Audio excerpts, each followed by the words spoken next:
بسم اللہ الرحمن الرحیم۔ ایک بار حضرت فاطمہ رضی اللہ تعالیٰ عنہ بہت زیادہ بیمار ہو گئی۔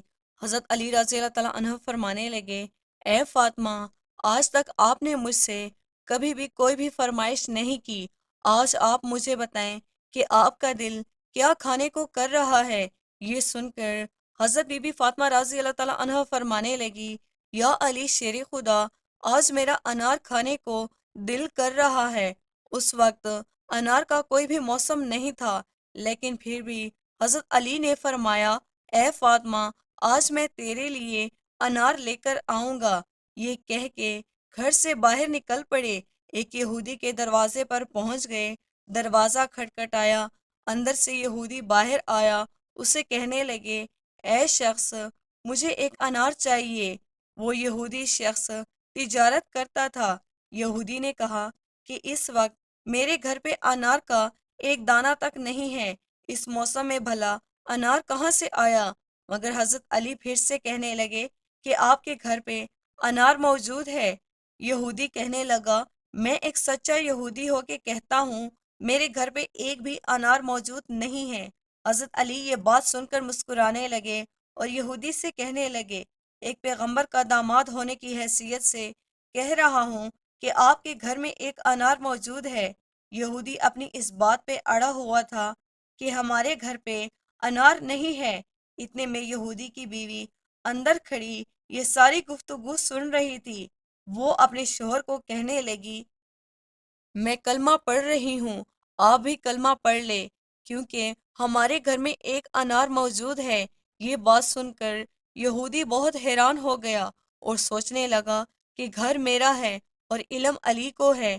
اس یہودی نے بھی کلمہ پڑھ لیا اور انار حضرت علی رضی اللہ تعالیٰ عنہ کو دے دیا۔ حضرت علی رضی اللہ تعالیٰ عنہ اس انار کو لے کر گھر کی طرف جانے لگے کہ راستے میں ایک اندھا فقیر پڑا ہوا تھا۔ اس نے حضرت علی رضی اللہ تعالیٰ عنہ سے کہا کہ آپ کے پاس کچھ کھانے کو ہے جو آپ مجھے دیں گے، مجھے بہت بھوک لگی ہے۔ حضرت علی رضی اللہ تعالیٰ عنہ نے پوچھا کہ اے انسان، تیرا کس چیز کو کھانے کو دل کر رہا ہے؟ وہ فقیر کہنے لگا کہ میرا انار کھانے کو دل کر رہا ہے۔ حضرت علی سوچنے لگے کہ میرے پاس تو صرف ایک ہی انار ہے اور یہ انار تو فاطمہ کے لیے لے جا رہا ہوں۔ فاطمہ کو گھر جا کے کیا جواب دوں گا؟ اگر میں یہ انار فاطمہ کو دیتا ہوں تو اپنے رب کو کیا جواب دوں گا؟ اور اگر اس فقیر کو دوں تو فاطمہ کو کیا جواب دوں گا؟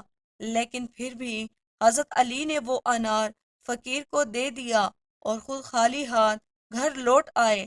اندر سے بی بی فاطمہ کی آواز آئی، اے علی، اے شیر خدا، میں نے آپ سے صرف ایک ہی انار مانگا تھا اور آپ نے تو 10 انار بھیج دیے۔ یہ بات سن کر حضرت علی بہت خوش ہوئے اور کہنے لگے، اے فاطمہ، یہ انار میں نے نہیں بھیجے، یہ انار آپ کے لیے اللہ تبارک و تعالیٰ نے بھیجے ہیں۔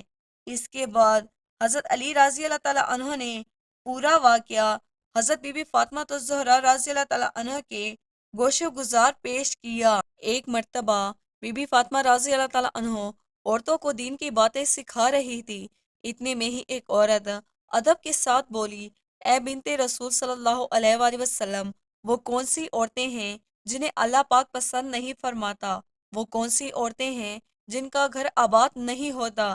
جیسے ہی آپ نے یہ سنا تو آپ فرمانے لگی کہ میں نے اپنے بابا جان سرکار دو عالم سے سنا ہے کہ 3 ایسی عورتیں ہیں جنہیں اللہ پاک پسند نہیں فرماتا، اللہ کبھی ان کے گھروں کو آباد نہیں فرماتا۔ تو اس عورت نے پوچھا، اے بنت رسول صلی اللہ علیہ وآلہ وسلم، وہ کون سی ایسی 3 عورتیں ہیں جنہیں اللہ پاک پسند نہیں فرماتا؟ حضرت فاطمہ رضی اللہ تعالیٰ عنہ نے فرمایا، پہلی عورت تو وہ ہے جو اپنے شوہر کا حکم نہیں مانتی ہوگی، یعنی جو اپنے شوہر کی نافرمان بیوی ہوگی۔ ایسی عورت کو اللہ پسند نہیں کرتا۔ یاد رکھنا، میں نے اپنے بابا رسول اللہ صلی اللہ علیہ وآلہ وسلم سے سنا ہے، جو عورت اپنے شوہر کی خدمت گزاری، فرما برداری کو اپنا فرض سمجھتی ہے، جو عورت اپنے آپ کو شوہر کی امانت سمجھتے ہوئے، ہر چیز کی حفاظت سمجھتے ہوئے نگہبانی کرتی ہے۔ نمبر 2، بے پردہ عورت۔ یعنی دوسری عورت وہ ہے جو بے پردہ ہے۔ آپ نے فرمایا، میں نے اپنے بابا رسول اللہ صلی اللہ علیہ وآلہ وسلم سے سنا ہے، جو عورتیں اس دنیا میں بے پردہ ہو کر گھومتی ہیں، یعنی جو عورتیں اپنے پردے کا خیال نہیں رکھتی، انہیں اللہ پاک پسند نہیں فرماتا۔ جنت میں سبھی اللہ پاک کا دیدار کرنا چاہیں گے، لیکن جو عورت پردے میں رہے گی، اللہ پاک اس کا دیدار خود کرنا چاہے گا۔ سبحان اللہ۔ اس لیے یاد رکھنا، جو عورت پردے کا خیال نہیں رکھتی، اللہ تبارک و تعالی اس کے گھر کو کبھی آباد نہیں فرماتے۔ نمبر 3، بے حیائی پھیلانے والی عورت۔ حضرت فاطمہ رضی اللہ تعالیٰ عنہ نے فرمایا کہ تیسری عورت وہ ہوگی جو بے حیائی کو عام کرے گی، یعنی اپنے دین سے ہٹ کر بے حیائی کے کام کرے گی، غیبت اور چغل خوری کرے گی، اپنے دین اور مذہب کا مذاق اڑائے گی۔ اللہ تبارک و تعالیٰ ایسی عورتوں کو پسند نہیں فرماتا۔ میں نے اپنے بابا رسول اللہ صلی اللہ علیہ وآلہ وسلم سے سنا ہے، جو عورت اپنے مذہب کا مذاق اڑائے گی، جو دین سے ہٹ کر کام کرے گی، جو چغل خور ہوگی، اللہ تبارک و تعالیٰ اسے کبھی پسند نہیں فرماتا۔ ایسی عورت کا گھر بھی اللہ تبارک و تعالیٰ آباد نہیں رکھتا۔ اس کے بعد بی بی فاطمہ رضی اللہ تعالیٰ عنہ نے فرمایا، اے عورت، یاد رکھنا، یہ 3 کام ایسے ہیں جو ایک عورت کو دنیا اور آخرت میں تباہ کر دیتے ہیں۔ اے عورت، اگر تم دنیا اور آخرت میں کامیاب ہونا چاہتی ہو تو ان 3 بری عادتوں سے سچے دل سے توبہ کر لو، اور ویسے بھی اسلام کی شہزادیوں کو پردے میں ہی رہنا چاہیے، کیونکہ صرف غلاف قرآن شریف کے اوپر چڑھا ہوتا ہے، کیونکہ وہ پاک کتاب ہے۔ اور جو مرد اپنی بیوی کا مذاق اڑاتے ہیں، اسے بے پردہ کرتے ہیں، اس کی عزت نہیں کرتے، اس کا احترام نہیں کرتے، ایسے مرد کے لیے بھی عزت اور دولت کے دروازے بند ہو جاتے ہیں۔ لوگوں کے سامنے اپنی بیوی کو ذلیل کرتے ہیں، رسوا کرتے ہیں، اسے تنگ کرتے ہیں، اس کا مذاق اڑاتے ہیں۔ ایسے مردوں کے لیے اللہ تبارک و تعالی رزق کے دروازے، شہوت کے دروازے بند کر دیتا ہے۔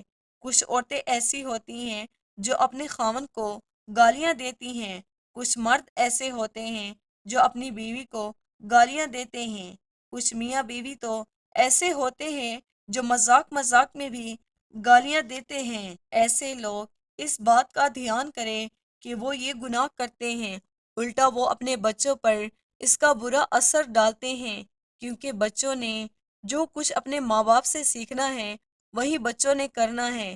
تو دوستو، اس بات کا خیال خواتین کو بھی کرنا چاہیے اور مردوں کو بھی کرنا چاہیے۔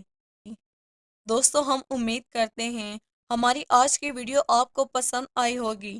اس ویڈیو کو لائک اور شیئر کیجیے گا، اور اس کے ساتھ مزید اسلامک ویڈیوز کے لیے ہمارے چینل کو بھی سبسکرائب کر لیجیے۔